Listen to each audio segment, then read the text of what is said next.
तो welcome back दोस्तों। Khatri sir academy के ऑफिशियल यूट्यूब चैनल पे आपका बहुत बहुत स्वागत है। हम लोगों ने प्रेपोजिशन का पहला सेशन किया था। आप लोगों ने बड़ा ही प्रेम प्यार दिया। आज सेकंड सेशन है। इसमें हम लोग करने वाले हैं प्रीवियस ईयर के उठाए हुए एमसीक्यू और साथ में करेंगे पीवाईक्यू भी। तो आप लोगों ने आते ही सेशन को लाइक करना है। लाइक करने से ये उन बच्चों तक पहुंचता है जिन्हें सही में ऐसे सेशंस की नीड होती है। तो बिल्कुल अपना प्यार देना है सेशन को। प्रेपोजिशन की जहाँ तक मैं बात करता हूँ, तो प्रेपोजिशन मुझे एक बड़ा ही इंटरेस्टिंग बात लगती है प्रेपोजिशन की। वो ये है कि अगर इसको हम लोग थोड़ा समझ लें, थोड़ा आइडिया ले लें, एक एनालिटिकल स्किल्स हमारी डेवलप हो जाए, तो प्रेपोजिशन में बहुत सारी चीज़ें वैसे ही सॉल्व हो जाती हैं। प्रेपोजिशन का अगर बेसिक नहीं मीनिंग किसी बच्चे को नहीं पता, तो प्रेपोजिशन एक किसी भी सेंटेंस के अंदर किसी बात की पहले वाली पोजीशन या स्थिति के बारे में बात करती है। उसे हम लोग बोलते हैं प्रेपोजिशन। ये टाइम की बात कर सकती है, ये डिस्टेंस की बात कर सकती है। इस प्रकार से ये अलग अलग रोल प्ले करती है। डिस्टेंस की बात करेगी, कहीं पर ये टाइम की बात करेगी, कहीं पर ये प्लेस की बात करेगी। तो डिस्टेंस, टाइम, प्लेस, इन चीज़ों के बारे में बात करती है और उनके पहले आने वाली पोजीशन के बारे में ये बताती है। उसे बोलते हैं हम लोग प्रेपोजिशन। और जैसे मैंने बोला कि एक आइडिया फेयर ये है कि एंड तक पूरा इसलिए भी देखना है, बहुत सारी इंपॉर्टेंट बातें डिस्कस होती हैं। मैं नहीं चाहता कि आप एक भी बात को मिस करें और एक भी नंबर अपना कटवा बैठे। वो काम हम लोगों ने नहीं करना है, बिल्कुल इस बारे में ध्यान रखना है। आज 20 क्वेश्चन हैं हमारे, तो शुरुआत करेंगे। और शुरुआत हम लोग करते हैं श्री राधे का नाम लेकर के और बोलते हैं बोलो बांके बिहारी लाल की जय। तो बांके बिहारी लाल का नाम लेने से काम बड़े ही आसान हो जाते हैं। चलो भाई आ जाओ, क्वेश्चन नंबर पहला हमारा आ गया। He could not cope the heavy rush. क्या बोलने का प्रयास कर रहा है कि कोप का मतलब क्या होता है? आप समझो, कोप का मतलब है किसी चीज को संभालना। तो ये बोलने का प्रयास कर रहा है कि वह संभाल नहीं पाया किस चीज को? The heavy rush. चार हमारे पास में ऑप्शन दिया हुआ है। क्या कोप अप आए, क्या कोप बाय आए, कोप विद आए, कोप अप टू आए। बड़ा ध्यान से चारों ऑप्शन पे ध्यान लगाएंगे। अप टू होता है किसी लिमिट तक। जैसे मैं बोलता हूं कि इस क्लास में 20 स्टूडेंट बैठ सकते हैं, तो मैं बोलूंगा अप टू 20 स्टूडेंट्स। तो ये लिमिट के लिए आया, इसका यूज यहां पे नहीं है। फिर आ रहा है कोप बाय। तो कोप बाय, देखो बाय में एक बात ध्यान रखना, बाय एक तो पैसिव वो इसके अंदर आएगा, और बाय अगर आप किसी चीज की डेडलाइन बताते हैं ना, कि इस समय सीमा के अंदर ये कोई काम होना है टाइम के रेफरेंस में, तब भी वहां पे हम लोग बाय लगाते हैं। जैसे मैं बोलता हूं कि वह 5 बजे तक वापिस आ जाएगा। अगर मैं बोलता हूं वह 5 बजे वापिस आ जाएगा, तो he will come back at 5 o'clock। लेकिन मैं बोलता हूं 5 बजे तक, तो he will come back by 5 o'clock। यानी वो 5 बजे से पहले भी आ सकता है, लेकिन 5 बजे तक तो आ ही जाएगा। तो एक फिक्स रेफरेंस नहीं दे रहा मैं लिमिट सेट कर रहा हूं। ठीक है, तो ये ध्यान रखना है। तो बाय का सेंस नहीं बनता। और दूसरी बात ध्यान रखना, कभी भी इस बात को ध्यान रखना, कहीं पर लिखा हुआ है कोप अप तब भी गलत है, और कहीं पर लिखा हुआ है कोप अप विद, तब भी ये ग्रामेटिकली इनकरेक्ट है। सही होता है कोप विद। क्या होता है? Cope with. ये बिल्कुल सही रहेगा। तो सही आंसर बनेगा he could not cope with the heavy rush. Clear है भाई सभी को? Any doubt anyone? कोई डाउट रहे तो बता देना। हम लोग हर चीज को इस सेशन में बहुत सी इंपॉर्टेंट बातें डिस्कस करने वाले हैं। एक बात मैं आपको और बताता हूं। जैसे मैंने बोला भाई, इस सेंस में ये काम करता है कोप, है ना, कोप विद। तो कोप विद का मतलब क्या होता है? कोप विद का मतलब होता है संभालना, किसी सिचुएशन को संभालना, किसी परिस्थिति से डील करना। वहां कोप विद आएगा, कोप विद ही लगाए और कुछ ना लगाए, इस बात को ध्यान रखना।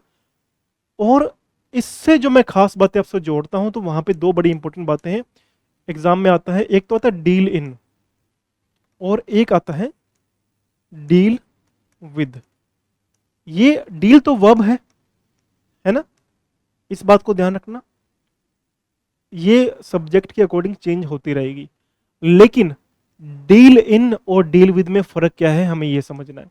अगर कहीं पे डील इन आ रहा है तो डील इन में हमें ध्यान रखना है कि किसी व्यापार की बात हो रही है, वो व्यापार कैसे करता है। मैं बोलता हूं कि वह कैश में डील करता है, तो ही डील्स इन कैश, ये इस तरीके से काम करेगा। या मैं बोलता हूं कि वो आ, कपड़े, रेडीमेड कपड़े बनाता है या रेडीमेड कपड़ों का व्यापार करता है, तो he deals in readymade clothes. लेकिन डील विद क्या होता है? डील विद होता है किसी चीज को संभालना। अगर मैं इस प्रकार से बोलता हूं कि एक सेंटेंस में, यहां लिखता हूं,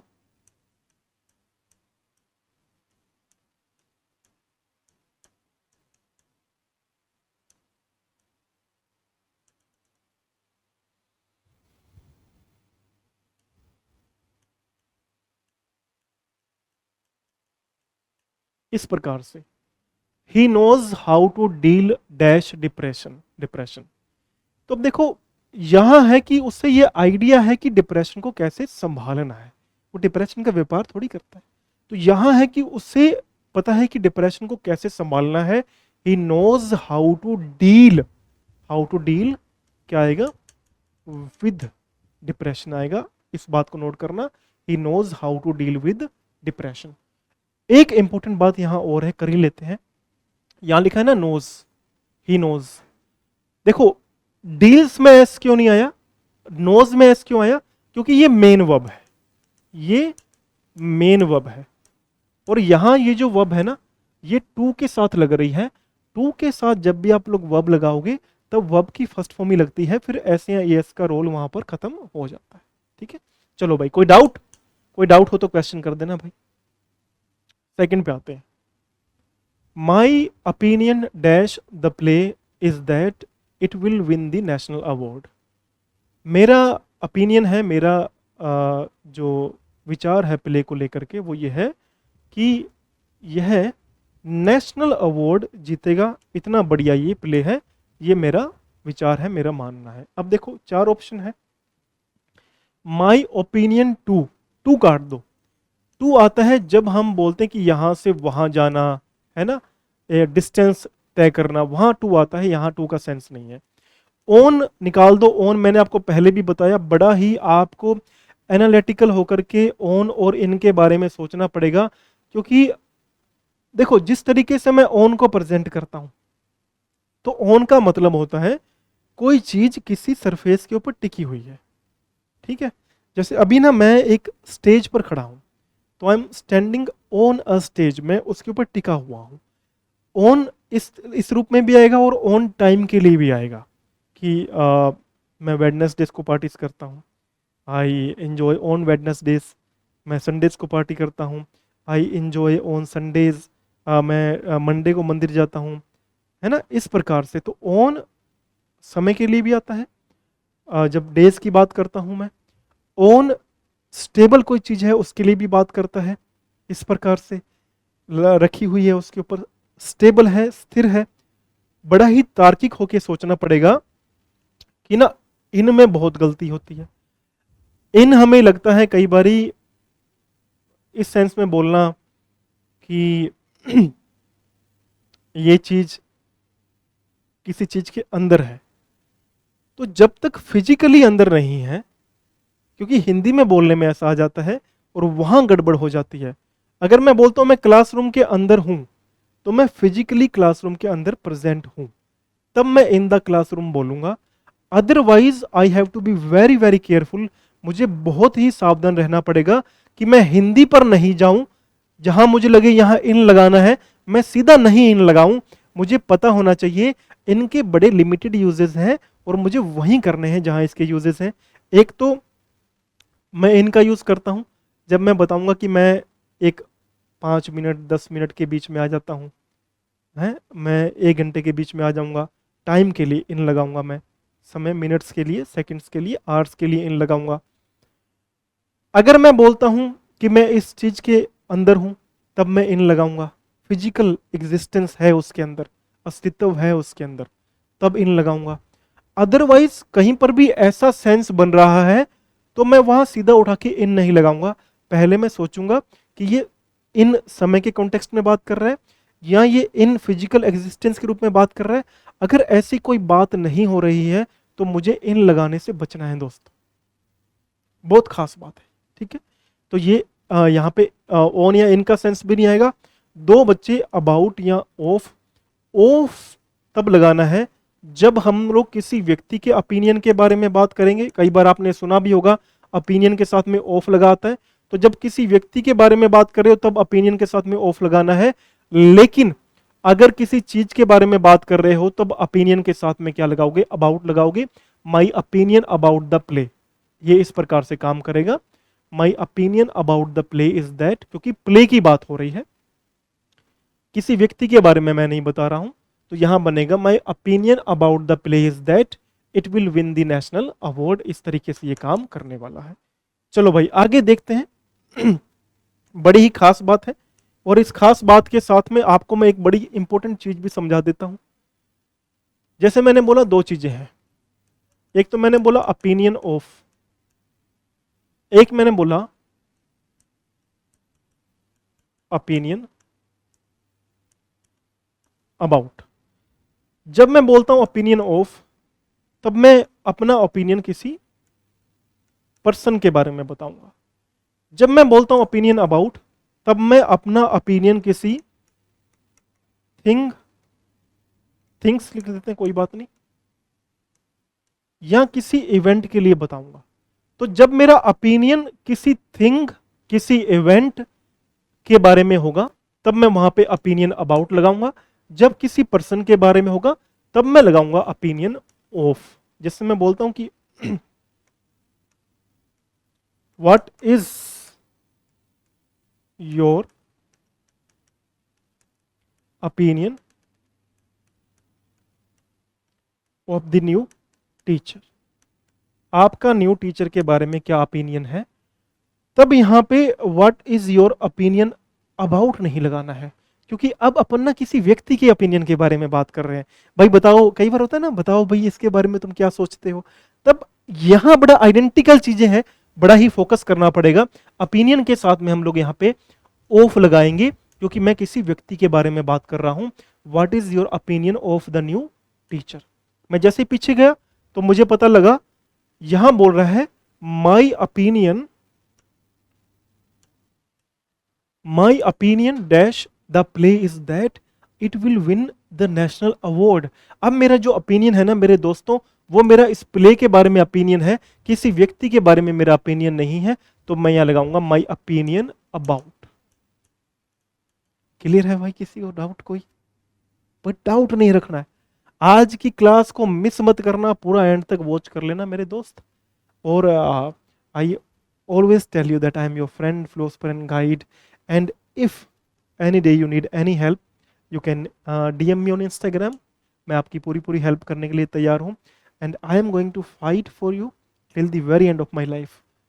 और आप लोग भी ना, मैंने पहले भी कई बार बोला कि लगा लिया करो व्हाट्सएप स्टेटस, शेयर कर दिया करो इंस्टाग्राम पे, भेज दिया करो अपने फ्रेंड्स को, उनको कुछ पढ़ने का काम भी तो दो हैं। और बोल दिया करो कि मेरे फ्रेंड हैं, मेरे बड़े भाई हैं, मेरे दोस्त हैं। That's okay, that's fine. ठीक है, आगे बढ़ते हैं। क्वेश्चन नंबर 3 की तरफ चलते हैं। The girl filled the picture मटका डैश वाटर। अब देखो यही वो चीज है जिसकी मैं पहले बात कर रहा था कि हर जगह पर सेंस जहां ये बने ना,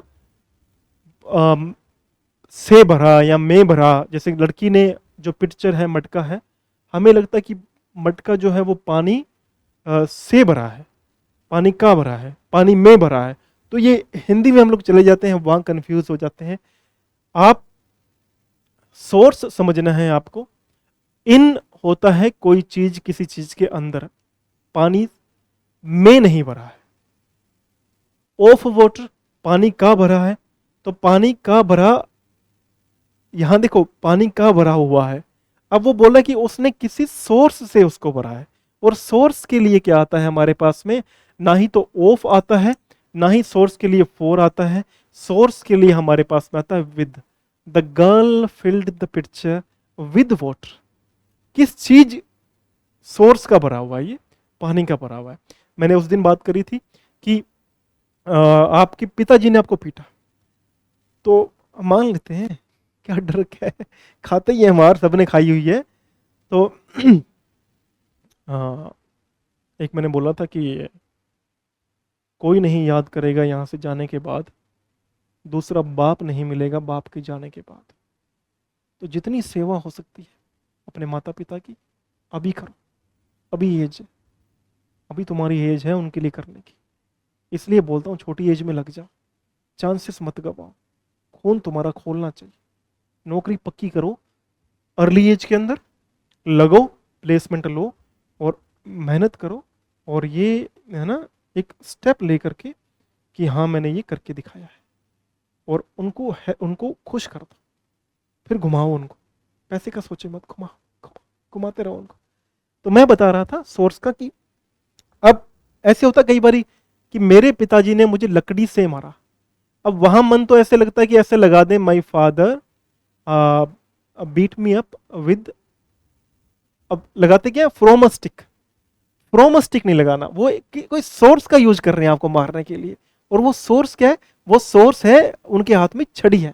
तो विद अ स्टिक, आप नहाते किससे हो, आप साबुन, बात इन सोप थोड़ी आएगा, बात फ्रॉम सोप थोड़ी आएगा, बात विद अ सोप आएगा, क्योंकि आप एक साबुन, एक सोर्स है उससे नहाते हो, तो बात विद अ सोप आता है, इस बात को ध्यान रखना पड़ेगा। ठीक है जी, आगे बढ़ेंगे। The train was late 50 minutes, train late थी कितने मिनट से, 50 मिनट से। देखो the train was late 50 minutes में बिहाइंड नहीं लगाएंगे, बिहाइंड का मतलब होता है पीछे, अराउंड का मतलब होता है चारों ओर, ये नहीं होगा, फोर नहीं होगा, यहां क्या आएगा, the train was late by 50 minutes.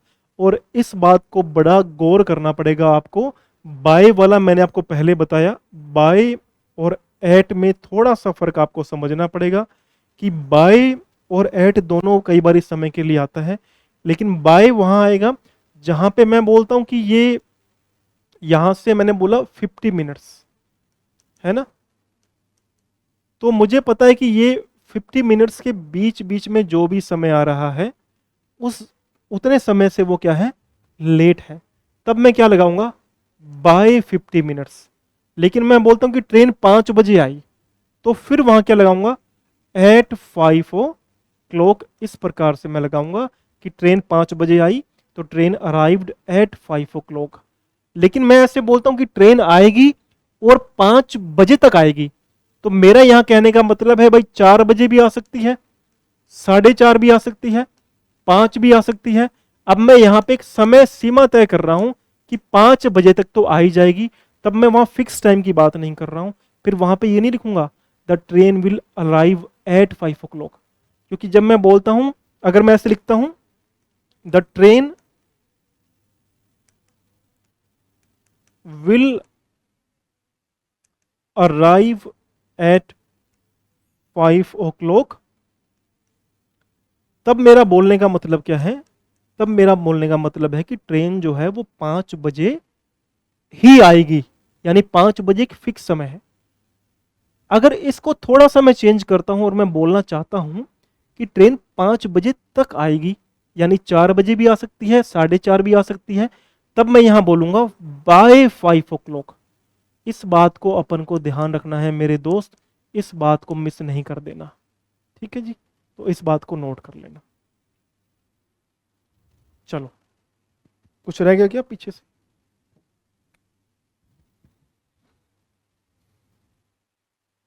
एक बड़ी इंपॉर्टेंट बात पीछे से रह गई, जो मैं आपको समझाता हूं। एक है ना, मैंने बोला कि प्रेपोजिशन, प्रेपोजिशन कभी भी करोगे ना, प्रेपोजिशन आपकी तार्किक क्षमता पे, आपकी रीडिंग एबिलिटी पे, आपकी जो रीडिंग एबिलिटी है, इस पर भी प्रेपोजिशन डिपेंड करती है। कैसे डिपेंड करती है समझो। अब मान लो एक है ना क्वेश्चन, मैंने कई दिन पहले बोला था कि कॉरिडोर के पास में मैंने अपना ऑफिस बना लिया, ऐसा कोई क्वेश्चन था। वहां दो ऑप्शन थे, ऑप्शन तो तीन चार होंगे। वहां एक ऑप्शन था अबव, एक ऑप्शन था अलोंग, एक ऑप्शन था अक्रॉस और एक ऑप्शन था अराउंड। चारों को बड़ा ही प्यार से समझना, समझ आएगी बात। अबव होता है हायर देन, किसी चीज से ऊपर। अब वहां एक बच्चे ने क्वेश्चन किया कि सर यहाँ पे अबव आना चाहिए। ठीक है, मैं रिस्पेक्ट करता हूँ, अच्छी बात है, ये बहुत अच्छी चीज होती है कमेंट करना और अपना व्यू सामने रखना। लेकिन जैसे मैंने बोला प्रेपोजिशन तार्किक क्षमता के ऊपर निर्भर करती है। तो जब मैंने आपको बोला भाई कॉरिडोर के पास में ये कॉरिडोर है और इस कॉरिडोर, ये कॉरिडोर ऐसे जाता है, ये कॉरिडोर है। कॉरिडोर क्या होता है? कॉरिडोर होता है रास्ता, किसी चीज से दूसरी जगह पर पहुंचने का रास्ता, कॉरिडोर हम उसे बोलते हैं। तो जब मैंने बोला कॉरिडोर से कॉरिडोर के वहां मैंने अपना ऑफिस बनाया, तो कॉरिडोर आप समझो ये ओपन स्पेस होता है। आप इसको अगर इमेजिन करते और अपनी एनालिटिकल स्किल्स का यूज करते, आपको पता चलता भाई खाली जगह के ऊपर कैसे बनेगा ऑफिस, नहीं बन सकता। अबव निकल गया। अराउंड होता है चारों ओर।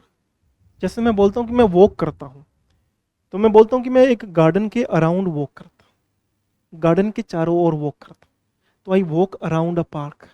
ठीक है, तो ये बाहर की बात हो रही है। तो ये अराउंड तब आता है जब मैं चारों ओर की बात करता हूं। ठीक है, अक्रॉस क्या होता है? अक्रॉस होता है कि एक बाउंड्री से दूसरी बाउंड्री तक चलना, जाना।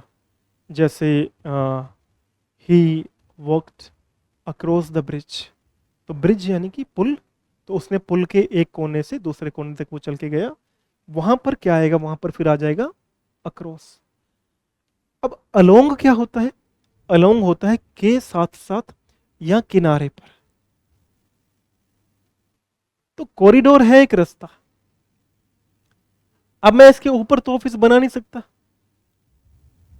अक्रॉस का मतलब होता है दूसरी तरफ, वो यहां से निकल गया।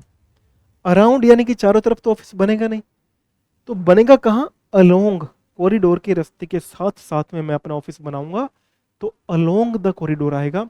अबव द कॉरिडोर नहीं आ सकता। कॉरिडोर एक पैसेज होता है, एक पासवे होता है, एक रास्ता होता है, तो फिर कैसे लगा पाऊंगा? दैट्स वाई मैंने पहले भी बोला कि इन, जैसे मैं, इनका हिंदी में मतलब होता है मैं, और ओन का मतलब होता है पर। तो you have to be very careful and imaginative imaginative कि where can I place such prepositions, because prepositions again are words used, किस लिए यूज किए जाते हैं? डिस्टेंस के लिए, टाइम के लिए, प्लेस के लिए, इसलिए ये prepositions यूज किए जाते हैं। तो prepositions में अगर आपकी तार्किक क्षमता मिल जाए ना, आप इमेजिन करने लग जाओ सेंटेंस रीड करते ही, ये ना ये इस तरीके से नहीं हो सकता। जैसे उस दिन एक एग्जांपल आया कि बिल्ली जो है वो किस पे कूदी? टेबल पे कूदी। अब टेबल पे कूदी है तो टेबल पे बैठी थोड़ी है। अगर मैं बोलता टेबल पर बैठी है तो ऑन द टेबल आता। अब मैं बोल रहा हूं कूदी है तो क्या आएगा? जंप्ड अपॉन द टेबल आएगा। That is where it is very very important for us to understand preposition. अगर you all start using your analytical skills, I know you all have that in you, I know very well, and I believe मैं सब पे विश्वास करता हूं कि हर एक बच्चा कर सकता है, हर एक बच्चा कर सकता है। थोड़ी सी मेहनत, थोड़ा सा तार्किक क्षमता। आप देखो बहुत सारे बच्चे ऐसे पढ़े हुए निकलते हैं, अच्छे स्टूडियस होते हैं, अच्छे मेटिकुलस होते हैं, लेकिन फिर भी ना एग्जाम कई बार उनका नहीं निकल पाता, क्योंकि एग्जाम अलग चीज है। एग्जाम में आपकी awareness plays a very very important role. तो ये preposition का अपन ऐसे ही करते रहेंगे डिस्कस आगे भी, और मेहनत करते रहेंगे, है ना। आगे बढ़ते हैं, अभी आगे चलो। A man's life is divided 4 stages. Simple सी बात है, कुछ भी नहीं करना है। जहां पे डिवाइडेड का सेंस आए, आपने एक बात ध्यान रखनी है, जहां पर डिवाइडेड लिखा है बस दिमाग में बिठा लो भाई, डिवाइडेड के साथ में हमें क्या लगाना है? इनटू लगाना है। तो डिवाइडेड एज नहीं आएगा, डिवाइडेड ऑफ नहीं आएगा, डिवाइडेड टू नहीं आएगा, डिवाइडेड इनटू 4 स्टेजेस आएगा। अब men's life is divided into 4 stages. बटी होती है ना, 4 पार्ट्स में बटी हुई है, तो इनटू के सेंस में आता है भाई। जैसे यहाँ बोला भाई एक आदमी की लाइफ जो है वो 4 भाग में बटी हुई है, तो a man's life is divided into 4 parts आएगा। इस बात को हमें ध्यान में रखना पड़ेगा। और इनटू का एक यूज और समझो, जैसे इन का सेंस आता है ना, इन का सेंस तो आता है में या के अंदर, इस तरीके से। इनटू में आपको एक बात और समझनी पड़ेगी भाई, इनटू आता है किस लिए, जहां पे फोर्स होती है, जहां पे मूवमेंट होती है, वहां पे इनटू आता है। जैसे अब थीव्स हैं, चोर हैं, चोर घर के अंदर घुस रहे हैं, तो ऐसे थोड़ी बोलेंगे the thieves came in the house, नहीं आएंगे वो, नॉक नॉक करके नहीं आएंगे, वो फोर्सफुली अंदर घुसेंगे, एंटर करेंगे। तो thieves broke into the house आएगा, इन द हाउस नहीं आएगा। क्योंकि सिंपल सी बात है ना यार, चोर थोड़ी पूछ करके आता है, चोर ये थोड़ी बोल करके आएगा आंटी जी मैं आज आ जाऊं क्या, चोरी करनी है। तो जैसे हम बोलते हैं मे आई कम इन सर, सर क्या मैं अंदर आ सकता हूं, तो मैं बोलते हैं कि क्या मैं अंदर आ सकता हूं, तो मे आई कम इन सर, क्योंकि परमिशन चाहिए होती है। इन बोल रहा हूं अंदर आने के लिए, क्योंकि मैं पूछ करके आ रहा हूं। अब मैं चोरी करने के इरादे से आ रहा हूं, मैं ये थोड़ी बोलूंगा मे आई कम इन सर। मुझे पता है मुझे वहां से 4 मार्कर, एक डस्टर, 4 चौक चुराने हैं, तो मैं मे आई कम इन सर थोड़ी बोलूंगा। I will break into the room, मैं चोर की तरह घुसूंगा, उसके अंदर मोमेंट होगी, तो इसलिए वहां पे ब्रेक इनटू आता है। ठीक है, आगे देखो, the 3 daughters divided the property dash themselves. 3 जो डॉटर्स हैं उन्होंने प्रॉपर्टी को खुद में डिवाइड किया, तो प्रॉपर्टी क्या आएगा, द 3 डॉटर्स, 3 डॉटर्स ने डिवाइडेड द प्रॉपर्टी, प्रॉपर्टी को डिवाइड किया, आपस में बांटा होगा। बंटवारे के लिए 2 वर्ड्स आते हैं, या तो बिटवीन आएगा या फिर हमारे पास में क्या आता है, अमंग आता है। बिटवीन कहाँ आता है, जब 2 की बात होती है, और अमंग कहाँ आता है, जहां मोर देन 2 की बात होती है, मोर देन 2। तो 2 से ज्यादा की बात होगी तो अमंग आएगा, और 2 की बात होगी तो 2 आएगा। यहाँ पे क्या आ रहा है, 3 डॉटर्स आ रहा है, 3 के बीच में बांटा है, तो 4 का सेंस खत्म हो गया, 2 का सेंस खत्म हो गया। अमंग अभी भी बात करी, सेंस नहीं बनता, क्या बनता है, सॉरी अमंग की बात नहीं करी थी, अलोंग की बात करी थी। तो बिटवीन 2 के लिए आता है, बिटवीन निकाल दो, क्या बचा, अमंग बचा। The 3 daughters divided the property among themselves आएगा, इस बात को ध्यान रखना। और एक बात और भी ध्यान रखना, कई बार एग्जामिनर बड़ा तेज खेलता है, तो the 3 daughters divided the property among के साथ में फिर यहाँ पे देमसेल्व्स ही आएगा, यहाँ पे हर सेल्फ नहीं आना चाहिए। प्रोनाउन का केस भी आपको ध्यान रखना पड़ेगा, क्या आ सकता है। यहां मैं आपको कुछ बात बताना चाह रहा था। जैसे हमने बात करी भाई बिटवीन,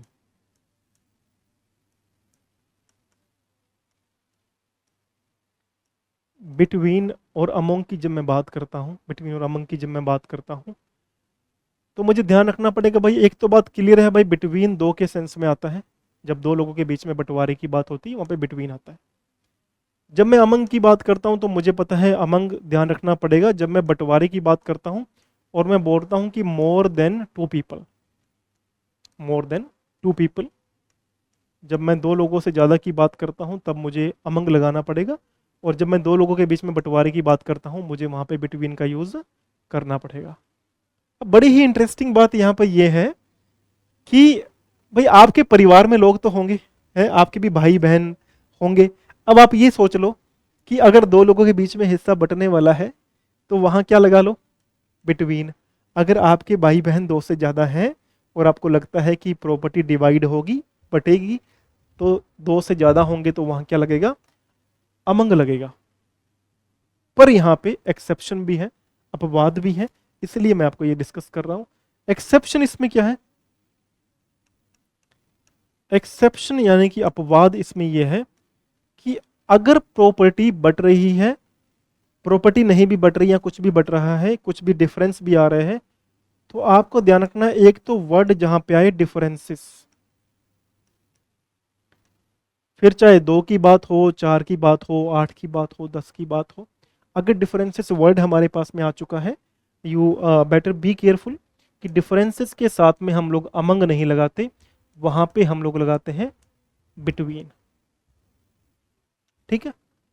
और दूसरी बात जहां पर हमें बतानी होती है रेसिप्रोकल रिलेशनशिप, क्या बतानी होती है?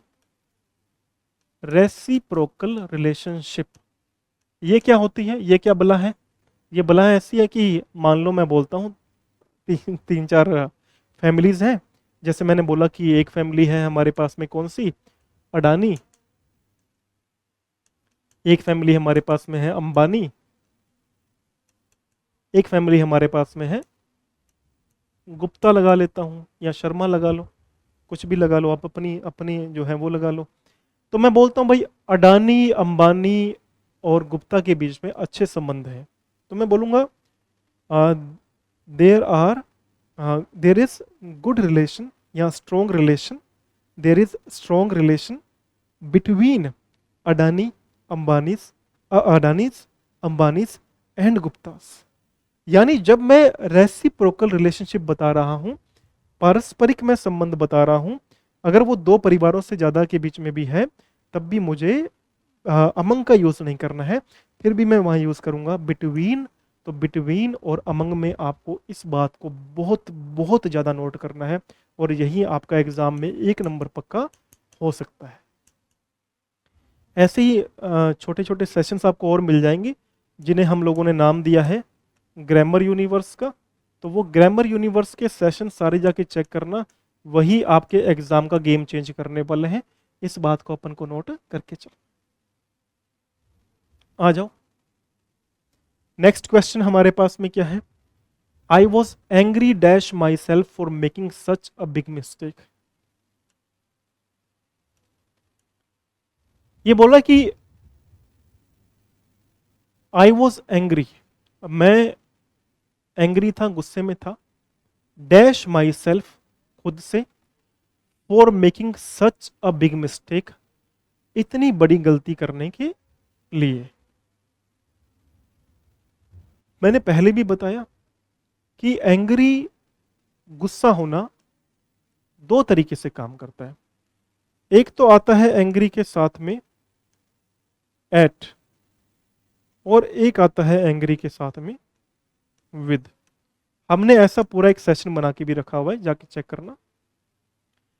एंग्री एट तब आता है जब आप किसी वस्तु, किसी थिंग, किसी इवेंट, किसी पॉलिसी, किसी पॉलिसी आदि पे गुस्सा हो, तब वहां लगता है एंग्री एट।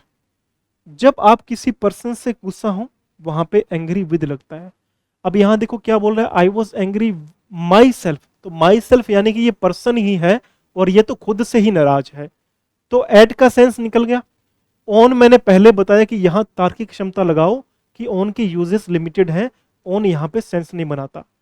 अबाउट का यहां सेंस नहीं बनेगा, क्या बनेगा, I was angry with myself for making such a big mistake. जैसे मैंने पहले बोला कि हम लोग ना, we have to be very very careful, हमें बड़ा ही सावधान रहना पड़ेगा। सावधान इन अ सेंस कि ये जब भी यूज हो, तो इसके यूजेस में हमें ध्यान रखना पड़ेगा बहुत ही इंपॉर्टेंट बातें,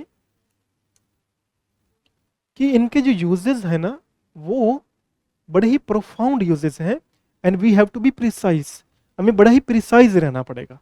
जैसे ओन का मैंने सेंस बनाया कि ओन जहां जहां सेंस बनाता है वही वही लगाना है, अनलेस एंड अनटिल सेंस नहीं बनता अपन को नहीं लगाना। इस बात से हमें सावधानी बरतनी पड़ेगी। आगे चलते हैं।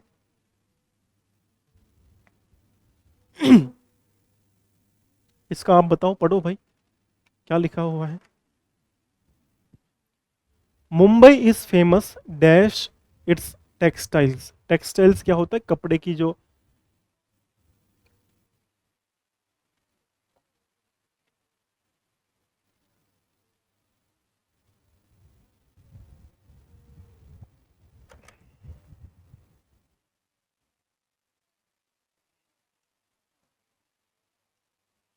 कपड़े की जो मिल वगैरह होती हैं उनके लिए, कपड़े का जो व्यापार होता है उसके लिए टेक्सटाइल्स बोलते हैं। तो मुंबई फेमस है। अब जब किसी चीज के लिए फेमस होते हैं तो वहां पे आप बताते हो भाई रीजन क्या है फेमस होने का, फिर हम लोग यूज करते हैं फॉर। बिकॉज ऑफ नहीं आएगा, बिकॉज ऑफ होता है किसी पहली घटना का क्या कारण है, उसका कारण बताने के लिए बिकॉज ऑफ आता है। तो यहां पे कोई घटना की बात ही नहीं हुई है तो बिकॉज ऑफ नहीं आएगा। एट डिस्टेंस या टाइम बताने के लिए, सॉरी, एड्रेस, लोकेशन और समय बताने के लिए एट आता है, यहां पे यूज नहीं होगा। इन हमने पहले डिस्कस कर लिया कि इन होता है मे के सेंस में, वो यूज नहीं होगा, यहां पे आएगा for. Mumbai is famous for its textiles. जैसे मैं बोलता हूं कि एक है ना मैनेजर है कोई, और मैं बोलता हूं वो मैनेजर रिस्पॉन्सिबल है ना, किसके लिए, अपनी टीम के लिए, तो फिर मैं बोलूंगा manager is responsible.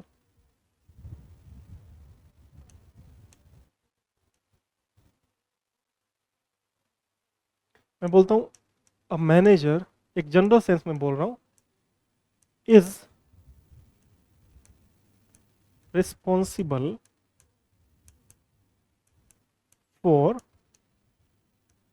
Its team. ठीक है, या फिर फॉर इट्स नहीं लगाएंगे, फॉर हिज टीम लगाएंगे, इट्स तो अलग प्रोनाउन आ जाएगा। तो यहां पे देख रहे हो फॉर लगा रहा है। फॉर क्यों लगा रहा है, क्योंकि मैं बोल रहा हूं भाई वो उस चीज के लिए जिम्मेवार है, रिस्पॉन्सिबल है, तो फॉर उस सेंस में भी काम करता है। और अगर कोई आपने गोल बना रखा है ना, कोई आपका गोल है, कोई टारगेट है, तब भी आप फॉर लगाते हो कि मैं जैसे मैं बोलता हूँ कि मैं रोज मॉर्निंग वॉक के लिए जाता हूँ, तो फिर वहां पे भी फॉर का यूज करते हैं। She insisted dash she was innocent. बड़ा ही ध्यान से हर सेंटेंस को रीड करना बहुत अच्छी बात होती है। तो जब मैं बोलता हूं शी इंसिस्टेड, उसने इंसिस्ट किया, जोर दिया। अब मैंने आपको पिछली बार बताया था इंसिस्टेड के साथ में ऑन फिक्स चलता है प्रेपोजिशन, लेकिन आप देखो यहां पे प्रेपोजिशन की बात नहीं आ रही है, यहां पे हमें कंजंक्शन चाहिए कनेक्ट करने के लिए दो सेंटेंसेस को आपस में। तो यहां पर ऑन नहीं आएगा, विद नहीं आएगा, एट नहीं आएगा, यहां पे आएगा she insisted that she was innocent. उसने इस बात पे जोर डाला कि वह इनोसेंट है, तो she insisted that she was innocent, वह भोली भाली है, इनोसेंट है, इस तरीके से। तो आज का अपना ये लास्ट क्वेश्चन करते हैं अपन, और अगली क्लास में कंटिन्यू करेंगे नेक्स्ट जो भी क्वेश्चन बचते हैं। लेकिन जितना ही प्रेम प्यार आपका मिलेगा उतना ही जल्दी नया सेशन आ जाएगा।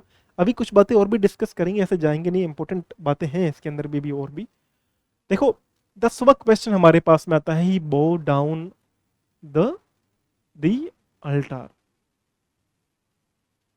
देखो ऑल्टर सेंस में क्या आता है, दो तरीके से काम करता है ये ऑल्टर वर्ड। ये ऑल्टर लिखा हुआ है, ही बो डाउन डैश द ऑल्टर। ये एक तो ऑल्टर होता है, आप देखते हो ना मंदिर के बाहर ऐसे चौकी बनी होती है, उसे बोलते हैं ऑल्टर। और एक बोलते हैं ये ऑल्टर, ये ऑल्टर होता है चेंज। ठीक है, इस बात को ध्यान रखना, दोनों में फर्क है। तो ये बोल रहा है भाई जो चौकी बनी हुई है उसके सामने बो डाउन। अब यहां बहुत ज्यादा कंफ्यूजन भी कई बच्चों को हो जाएगी। देखो नेक्स्ट टू की मैं बात करता हूं तो नेक्स्ट टू का मतलब आप समझो ये होता है बिसाइड, बगल में। तो हम लोग मंदिर के बगल में तो नहीं झुकते, है ना।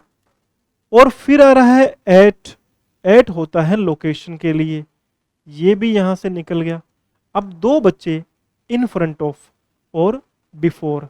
देखो इन फ्रंट ऑफ सही है, लेकिन इन फ्रंट ऑफ सिर्फ फिजिकल पोजीशनिंग की बात करता है, किसी चीज के सामने की बात करता है, फिजिकल पोजीशन की बात करता है।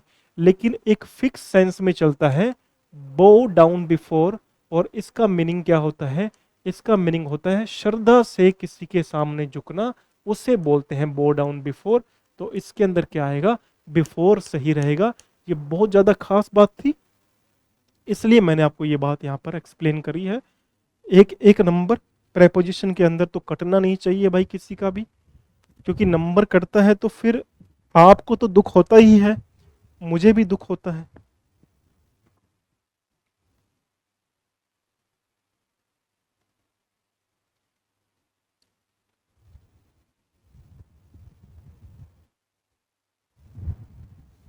ठीक है, तो आपको तो दुख होता ही है, मुझे भी साथ साथ में दुख होता है।